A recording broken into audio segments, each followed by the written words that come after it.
And the number of new cases is down, which is very encouraging news. These are the number of new cases that are walking through the door. In terms of number of New Yorkers that we have lost, 74 yesterday, which is just about what it was the day before, which is yesterday, the day before was an all-time low at 73. 74 is not as good as 73, but it is all headed in the right direction. Again, only in this time of crisis would 74 deaths be anything less than truly tragic news. But when you've gone through what we have gone through, it's a sign that we're headed in the right direction. And we are. When you look at the curve in the state of New York, we are down. We're on the other side of the mountain, as we say. And the decline is continuing. That's different than what we're seeing in some other parts of the nation, where you see the curve either going up or just starting to flatten. So we're pleased with the progress that we're making in New York, and we're ready to go to the next phase, open a new chapter. Memorial Day is often a time when society transitions. Memorial Day, normally we're getting ready for the summer, and people are starting to think about summer vacations and summer activity. We have that on a moderated basis in New York, but it's also a time of transition for us, and we're transitioning to a new chapter on reopening, restarting the economy. This is all a situation that has never happened before, so this is a first case for all of us. And we're trying to learn as we go along. And we don't want to just reopen the economy. We want to have a really smart reopening. We want to watch those numbers as we go forward. And we want to reopen the economy to make it stronger than it ever was before. How do you learn from this? And that's the beginning of the new chapter that we're going to write. We started yesterday by reopening the stock exchange in New York, where the stock exchange was actually had people in the building rather than just electronically. We're doing it on the numbers. Numbers matter. This is not about politics. This is about science, right? We're fighting a virus. The virus is not a Democratic virus. It's not a Republican virus. It's a virus. And viruses respond to science. And science is about facts and about numbers. And that's how we're doing it. We're doing it on the metrics. We're looking at the hospitalization rate. We're looking at the death rate. How many new people are coming in the door into hospitals? How many hospital beds do we have available? How many ICU beds do we have available? Do we have testing in place? And do we have tracing in place? Just take the politics out of it, right? Just do it on the facts and do it on the science. And that's what we're doing in New York. And then you wouldn't reopen everything immediately. You would do it in phases, and you would phase it by the most important businesses, the most essential businesses that pose the lowest risk first. And that's exactly what we're doing. And we then have several phases for the actual business openings. But we're in Washington, and the parameter is what should states be doing and what should the federal government be doing.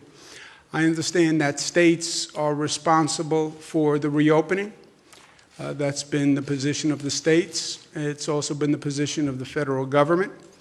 So states are doing reopening. States are responsible for testing. States are responsible for tracing. States are responsible for their healthcare system. States are responsible for the enforcement of all the procedures around reopening.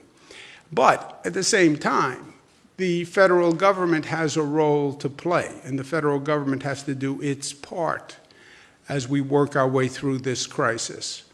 And there cannot be a national recovery if the state and local governments are not funded. That is a fact. Washington is now debating their next bill that would aid in the reopening and the recovery. Prior bills have helped businesses, large businesses, small businesses, hotels, airlines, all sorts of business interests. That's great. But you also have state and local governments, and state governments do things like fund schools and fund hospitals. Do you really want to cut schools now? Do you really want to cut hospitals now? After what we've just gone through, when we're talking about a possible second wave, when we're talking about a fall with possible more cases, do you really think we should starve state governments and cut hospitals? Would that be smart? Do you really want to cut local governments right now? That's cutting police, that's cutting fire.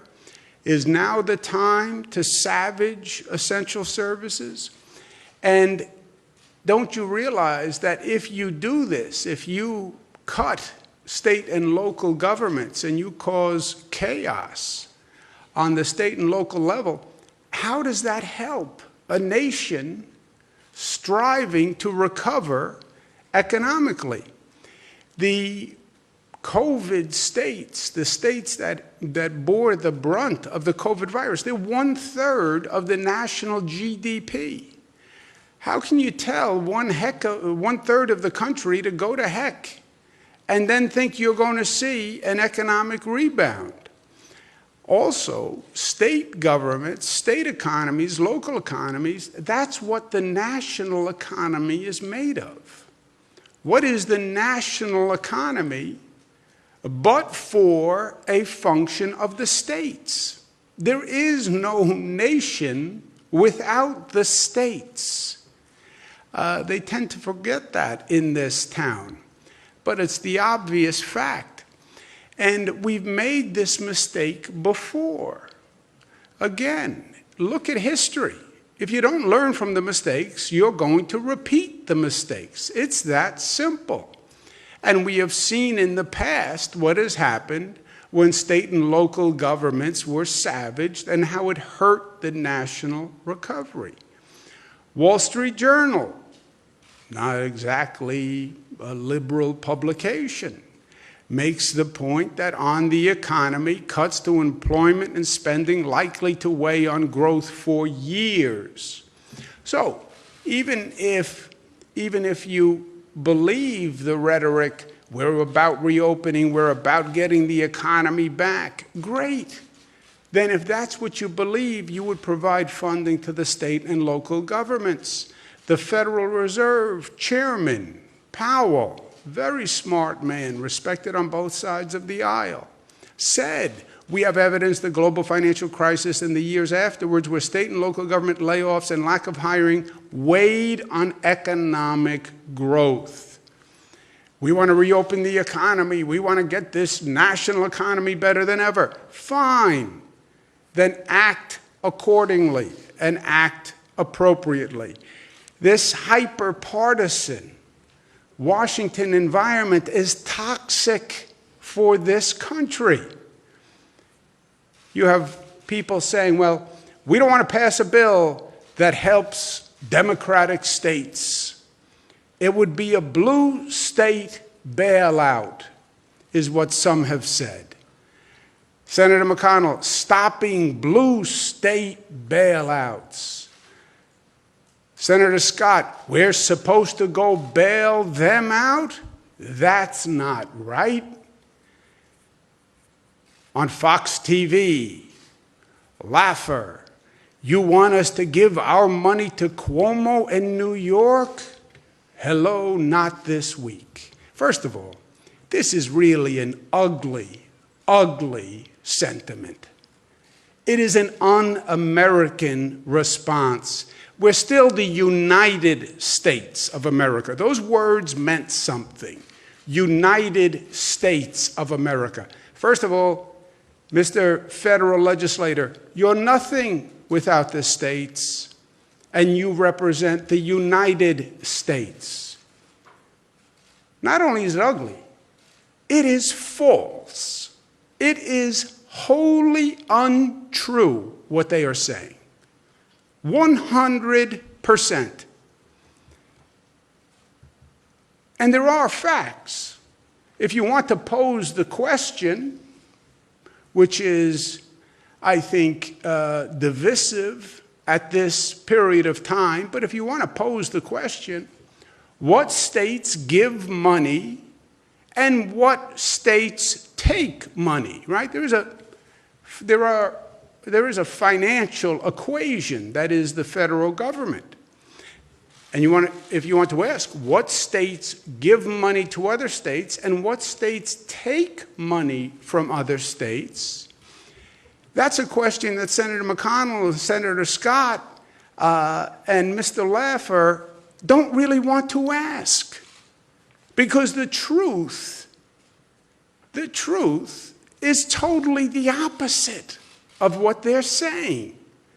You look at the states that give more money to the federal government than they get back. You know the top, what they call donor state? You know what one state pays in more to the pot than they take out of the federal pot than any other state in the United States? It's the state of New York. New York pays more every year, $29 billion more than they take back. You know the second state? New Jersey, Massachusetts, Connecticut, California. Every year they contribute more to the federal pot. You know who takes out more than they put in from that pot? You know whose hand goes in deeper and takes out more than they put in? Virginia, Maryland, Kentucky, Alabama, Florida. Those are the facts. Those are the numbers. The great irony is the conservatives want to argue against redistribution of wealth. Why should you take money from the rich and give it to the poor? That's exactly what you are doing. That is exactly what you have done every year. So it's only redistribution unless you wind up getting more money. Then it's fine. Then it's not redistribution. Take from the rich, give to the poor. That's redistribution. Yes, unless you're the poor. Senator McConnell, Senator Scott, because you were the ones who have your hand out.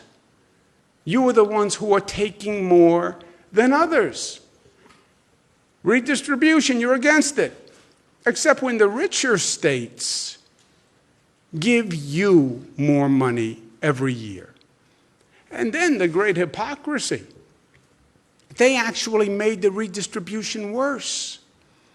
When they passed 3 years ago a provision ending what's called state and local tax deductibility, that didn't level the playing field. What they did was they took the states that were already paying more money into the federal government, the quote-unquote richer states, and they increased the money they were taking from the richer states. They took another $23 billion from California, another $14 billion from New York, New Jersey, Massachusetts, Illinois, Connecticut. The hypocrisy is so insulting because when you start to talk about numbers, there are still facts. And people can still add, and people can still subtract. And they know what they put in, and they know what they take out. And I know it's Washington, D.C., but the truth actually still matters. And Americans are smart, and they find out the truth, even in the fog and the blather of Washington, D.C. So my point to our friends in the Congress, stop abusing New York, stop abusing New Jersey, stop abusing Massachusetts and Illinois and Michigan and Pennsylvania. Stop abusing the states who bore the brunt of the COVID virus through no fault of their own. Why did New York have so many cases? It's nothing about New York. It's because the virus came from Europe And no one in this nation told us. We were told the virus is coming from China. It's coming from China. Look to the West. Yeah, well, they missed it. We were looking to the West. It came from the East. The virus left China, went to Europe. 3 million Europeans come to New York, land in our airports, January, February, March, and bring the virus. And nobody knew. It was not New York's job. We don't do international global health. It didn't come from China. It came from Europe. And we bore the brunt of it. And now, you want to hold that against us? Because we bore the brunt of a national mistake? And because we had more people die, we lost more lives? You want to now double the insult and the injury? By saying, well, why should we help those states? Those states had more COVID deaths. That's why you're supposed to help those states. Because they did have more COVID deaths. And this is the United States. And when one state has a problem, the other states help. I was in the federal government for 8 years. When Los Angeles had earthquakes, we helped. When the Midwest had the Red River floods, we helped. When Florida had Hurricane Andrew, we helped. When Texas had floods, we helped. When Louisiana had Hurricane Katrina, we helped. We didn't say, well, that's Louisiana's fault. They had the hurricane. Well, that's Texas's fault. They had the floods. It was nobody's fault. And we were there to help because that's who we are. And that's what we believe. What happened to that American spirit? What happened to that concept of mutuality? You know, there is still a simple premise that you can't find in a book, and Washington hasn't written regulations for, called doing the right thing. There's still a right thing in life. The right thing you feel inside you.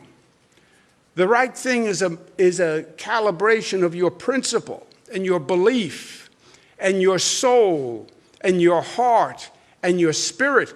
And we do the right thing in this country. Not because a law says do the right thing, but because we believe in doing the right thing.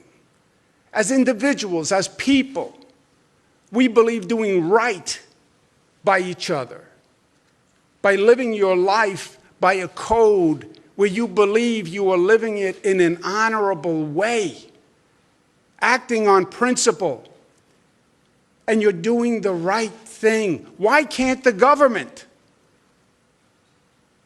why can't the Congress reflect the right thing principle that Americans live their life by? Pass a piece of legislation that is honorable and decent and does the right thing for all Americans. Why is that so hard?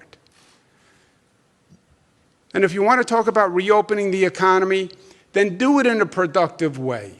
People think this economy is just going to bounce back. I don't think it's going to bounce back. I think it's going to bounce back for some, and I think there's going to be collateral damage of others. We already know that tens of thousands of small businesses closed and probably won't come back. We already know that the large corporations are going to lay off thousands and thousands of workers, and they're going to use this pandemic as an excuse to get lean, to restructure, and they're going to boost their profits by reducing their payroll. We know it.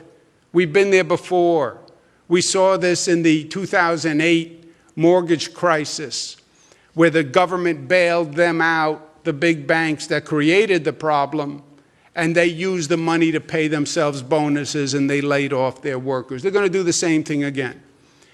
That's why I proposed the Americans First legislation that said a corporation can't get a dime of government bailout unless they rehire the same number of workers they had pre-pandemic as post. Don't take a gift from the taxpayer and then lay off Americans who are going to then file for uninsurance paid for by the taxpayers. Don't do that again. And if you want to be smart, we know that there's work to do in this nation. We've known it for years.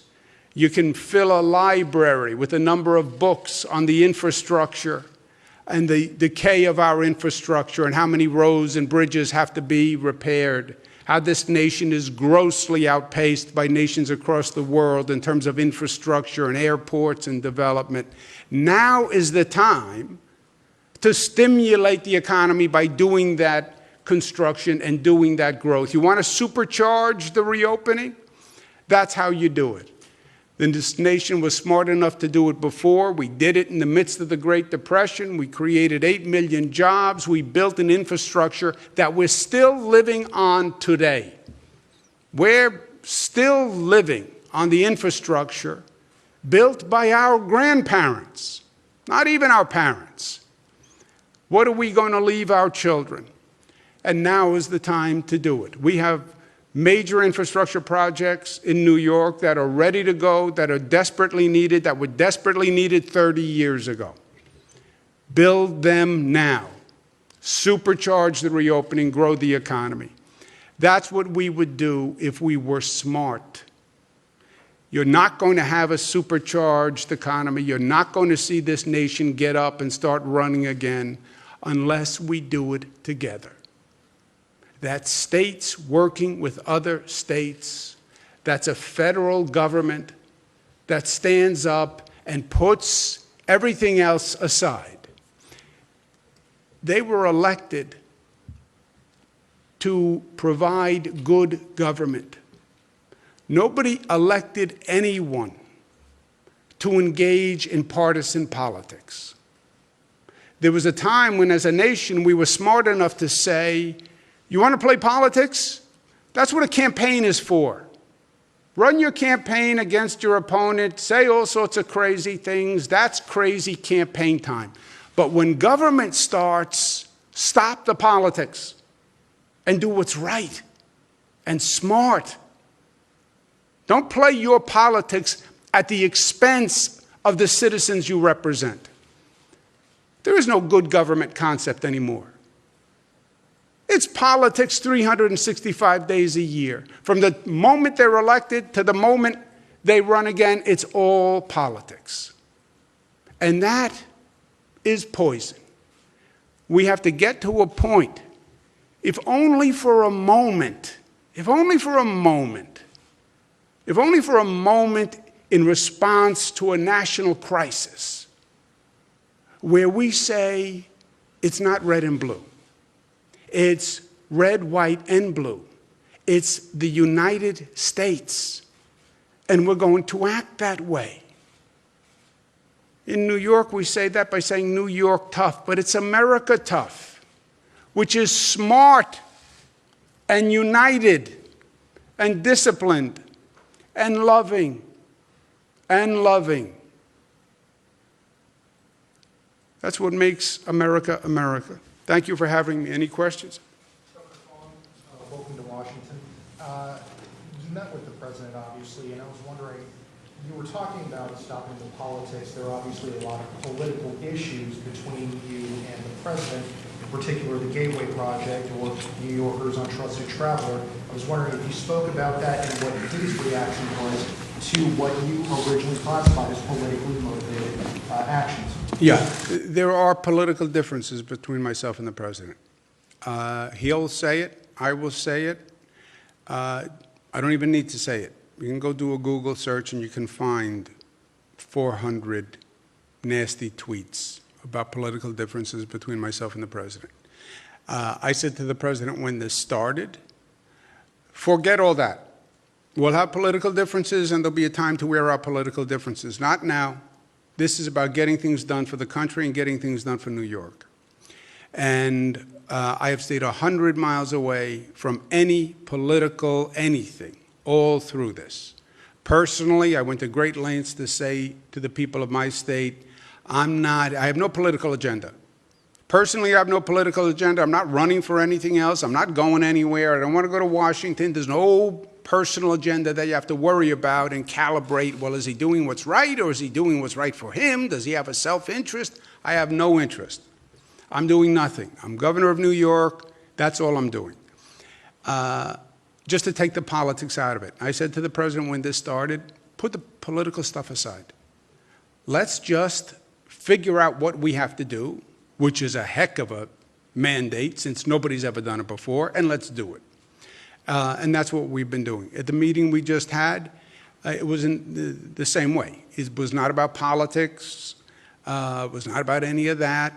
It was about how do we supercharge the reopening, especially in New York, which has been hardest hit? How do we take some of these big infrastructure projects that have been sitting around for a long time, which if we were all smarter and better, we would have done 30 years ago, and actually get them up and running, because we have to do this work anyway, and because we need the jobs now more than ever. The Cross Harbor tunnels, not to get in the weeds, the Gateway project is a larger project. It's a $30 billion project, has many different components. The essence of the project are 2 tunnels that go across the Hudson River that carry Amtrak trains, by the way. Federal government owns Amtrak. State has nothing to do with Amtrak. And these Amtrak trains come in through New York and serve the entire Northeast. And the trains go through 2 tunnels. Those 2 tunnels are old, they're dilapidated. If there's a problem in those tunnels, you stop train service to the entire Northeast United States. It would be devastating for the nation because while in Washington we have this fragmented view of the country, either the national economy works or none of it works. You cut out the Northeast, you're cutting your nose to spite your face. So those tunnels have to be replaced. Amtrak, federally owned, has a proposal to build 2 new tunnels, so there's additional capacity. That's a project that New York and New Jersey said we'll pay 50% of, just to be good partners. There's a project called the 2nd Avenue Subway in New York, which goes up 2nd Avenue, hence the 2nd Avenue Subway, and it's pending federal approval, and we could start building on that immediately. There's also a project which is the air train, which goes from LaGuardia Airport, where we're building a new airport, to Manhattan. That would cut down traffic, congestion. It would be a great advancement. People have been talking about that for 30 years, and it's pending an environmental review by the federal DOT. And I asked if that could be accelerated because we've already done an environmental review, and nobody's more environmentally sensitive than our government. But can we get the bureaucracy to move faster so we can get that project done? And it was a good conversation. You know, the president is from New York, so he has a context for all the things we're talking about. I think the president also acknowledges and realizes that New York, we're very aggressive about getting these projects done and getting them done on time. This is not the typical government project. We actually get these things done. We're building the first new airport at LaGuardia in 25 years in this country.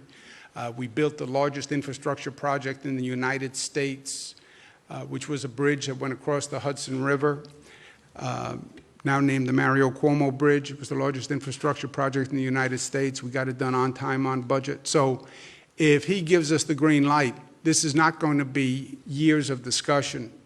I have a shovel in the trunk of my car. We'll start this afternoon, right? So it was a good discussion. He understood what we were talking about, understood what we need, and he's going to be thinking about it, talk to his team, and he said we'll talk next week. And trusted travel programs for the Trusted Traveler Program did not come up. Trusted Traveler Program, I believe, was arbitrary by the federal government. I believe it was actually retaliatory by Department of Homeland Security. They want access to our driver's license data. to give to ICE for purposes of deportation. We said we wouldn't give it to them. We would give it to the FBI for law enforcement, but not for deportation. And they then turned around and ended this trusted traveler program, which is the exact opposite. These are people who get high-level security clearance, so you don't have to stop at the border check when you come in at an airport. You just show your card. It eases the burden at the airport. It's better for the officials at the airport. And the people who sit with Homeland Security and give all the documentation and get this special clearance. But they ended that, I believe, in retaliation, and that's nowhere. You want to add something? Yeah, one thing I will say about the Trusted Traveler Program is that during this year's budget at the end of March, to the extent that there was a bona fide concern with federal access to the DMV database, specifically for those subset of people that the governor described who are applying to be a part of the Trusted Traveler Program, who are doing the sit-down interview, who are providing all of this documentation, we addressed that in the budget, and now the federal government actually does have access to the database for that specific purpose. So if that was really the reason that they were cutting us out of the Trusted Traveler Program, I don't believe that that is a bona fide reason anymore, and I know it's currently in litigation, but it's something our counsel's office is discussing with them. Sir? Governor Cuomo, on the issue of state and local governments, the House passed HEROES Act did include some funding to address that issue. Obviously, you know, we're held up in the Republican-controlled Senate. I'm just curious your message on that to Republicans. I know you went over that a little bit, but can you expand on that? And then number two, have you brought this up with President Trump, and what was the meeting like in terms of, you know, the aid for state and local governments? Yeah. Look, as I said, I was in Washington for 8 years. I understand the politics, the good, the bad, and the ugly. I've seen it. I get it. You're right. The House bill has funding for state and local government. And you heard my comments. I know what the Republican senators are saying. And first of all, it's a lie. It's a lie. I know that's a strong word. It's a lie. But they're lying. When Senator McConnell says, and Senator Scott says, and Laffer says, why should we give New York, California more money? That's a lie. They know that they take more money. Senator McConnell has his hand out in the Senate, and he receives more money for his state than he puts in. He raised this topic, not me. He made it personal, not me. I represent the people of the state of New York. That's what I get paid to do. When he makes it personal to New Yorkers, when they make it personal to New York, and they're lying, I'm going to point it out. They get more money every year. Why should my state give a handout to Senator McConnell every year? Why should my state give a handout to Senator Scott every year? Why do they have their handout every year? They're against redistribution of wealth. That's what they'll all say. I'm against redistribution. Yeah, you're against redistribution unless you're taking money. Then it's fine. It's not redistribution when you're taking money. Yeah, I know. How convenient that is, right? Second of all, they say, why should we give states money to deal with COVID? What? Why should we give states money to deal with COVID? Why not? What better national purpose? We're in the middle of a national pandemic. It's a global pandemic. You want to get the economy up and running. Take your blinders off, man. It's not just about your state. What, are you going to get the national economy running without New York, without California, without Illinois, without Connecticut, without Jersey? You're going to get the national economy running like that? Just your state, Senator? It makes no sense. And then in terms of spirit and principle and doing the right thing, if there was one time when that Congress actually acted like it represented the country, it was in times of an emergency. That's the one time you would see them come together and pass a bill and do it quickly. It was like, okay, no politics because this is an emergency. It's Hurricane Katrina. No politics. It's flooding in Texas. No politics. It's Midwest floods. Pass an emergency bill. No politics. You're talking about people's lives here. You're talking about states and neighbors who need real help. They lost their homes. No politics. Even now, 100,000 people dead in this nation, you're going to play politics? For the House members, they did pass a bill that has state and local funding and has this repeal of SALT in it. If I am a congressperson from New York, I do not go home unless I have funding for New York State. I do not pass a bill that does not fund New York State and does not repeal SALT. If I'm a congressperson from California, I do not go home to California unless I have funding for California and I repeal SALT. If I'm a congressperson from Massachusetts, I'm not going home and standing up in front of my people who elected me, and I'm running for re-election, by the way, this year. If I'm Congressman Richard Neal from Massachusetts, I'm not standing before my people having passed a bill that didn't help them. If the California House members can't vote for it, and the Illinois House members can't vote for it, and the New York members can't vote for it, and Jersey can't vote for it, and Massachusetts can't vote for it, and Connecticut can't vote for it, they can't pass a bill. And if Washington doesn't pass a bill, I would say to all of them, don't bother going home, because you will not see a reopening that you expect. You will see a fizzle of an economic rebirth, and you will have really done a disservice to the fundamental premise of your office. Young lady? Thank you, Governor. Some of the projects that you mentioned mainly are in New York City. Granted, they have regional impact, but were there any other statewide projects from other regions, Long Island, upstate, that you brought to the president's attention? No, I didn't want to give him too long a list. I didn't want to seem too aggressive. I didn't want to seem like for the other people in the room that they could dismiss me as a quintessential New Yorker. Look how much he's asking for. He's asking for too much.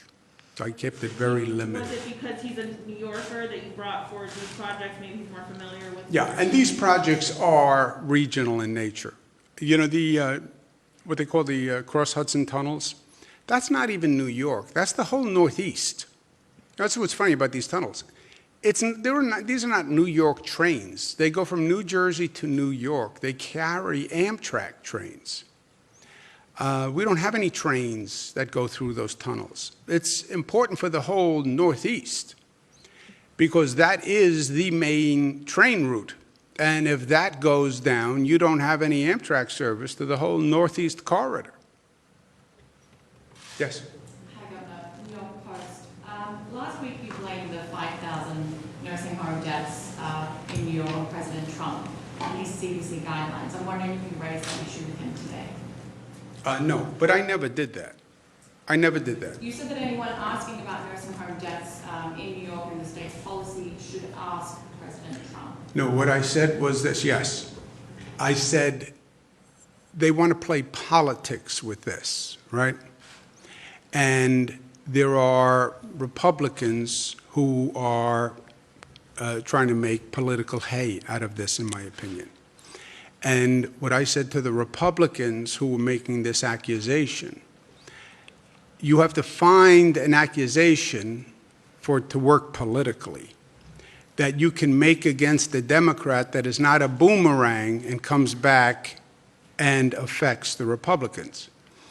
On the nursing homes, the issue they raised, our State Department of Health followed the same guideline as the CDC, which is a federal agency, issued.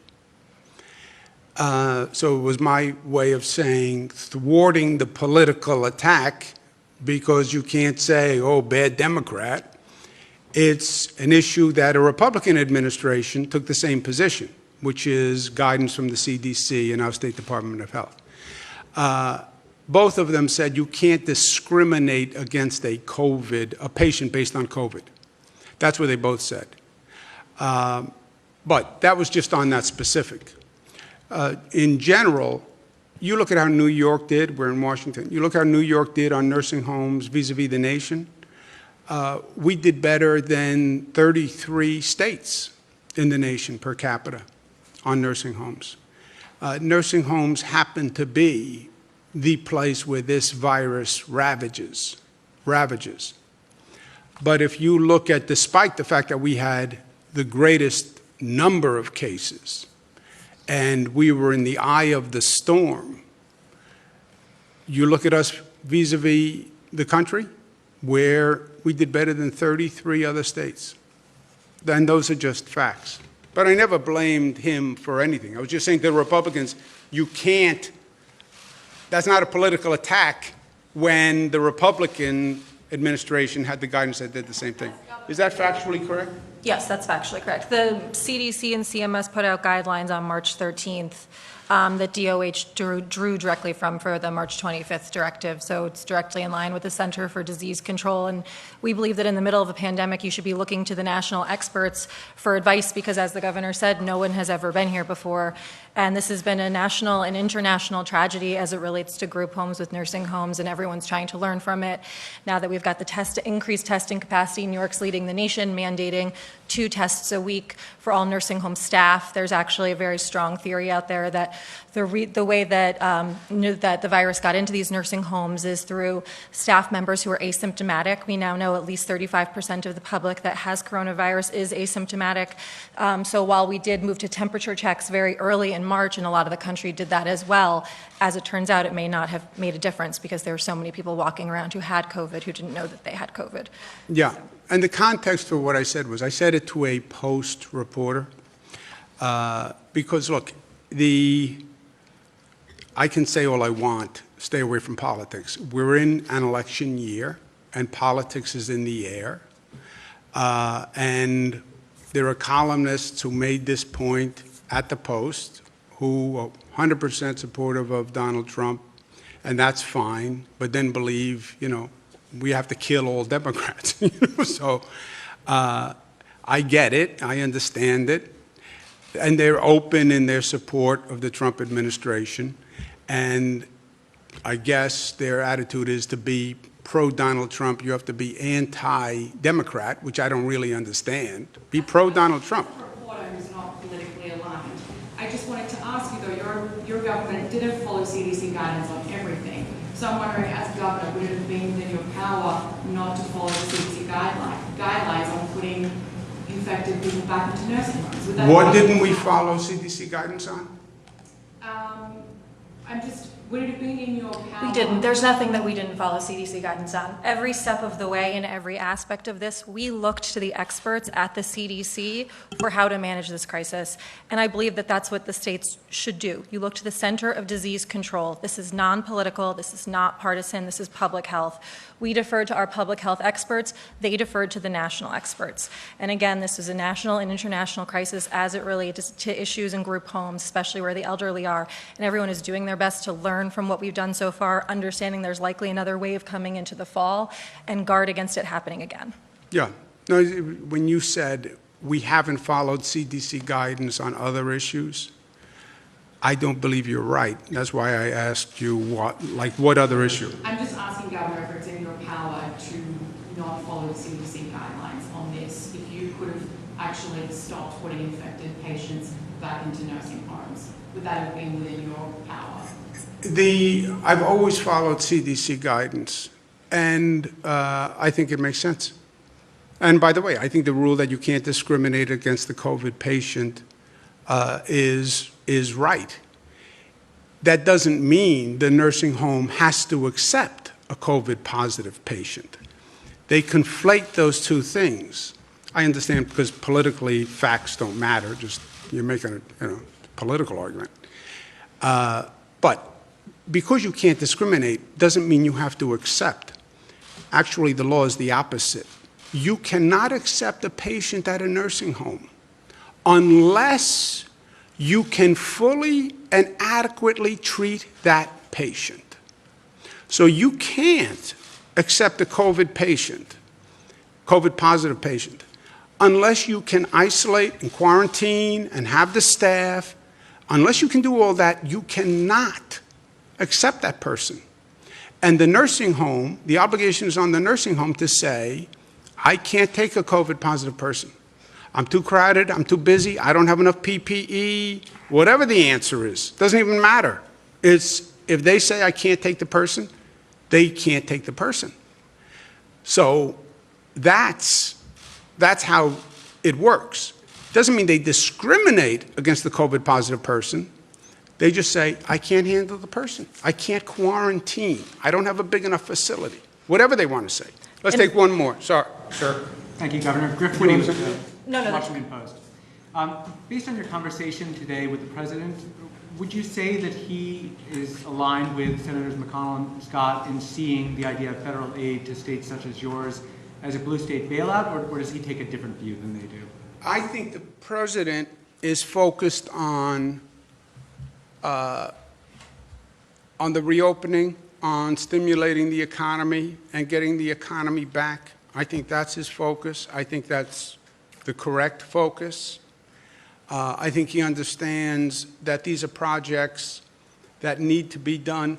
Look, when he ran for president, he spoke about a $1 trillion infrastructure program. That's what he spoke about. He's a builder. He's a developer, right? He gets it. And he believes in construction and development. It's been his career. And I think that's why he talked about it in the campaign. It just never happened. And it's not just him, by the way. Joe Biden talks about it, and President Clinton talked about it, and President Obama talked about it, and President Bush talked about it. None of them have gotten it done. So I think he gets it. He understands the projects we were talking about. The nice thing about these projects is it doesn't require any new legislation, doesn't require any, they've been in the pipeline forever. And his administration can just do it, and we can get it up and running. And to the extent that jumpstarts a larger conversation about infrastructure, which is something I think we need desperately. And look, here's my last point. You know you need to do large-scale infrastructure. When is there going to be a better moment in history to do it? You're spending billions, if not trillions of dollars to handle COVID and bring back the economy. At least build things that we can leave our children, like our grandparents did for us. Thank you for the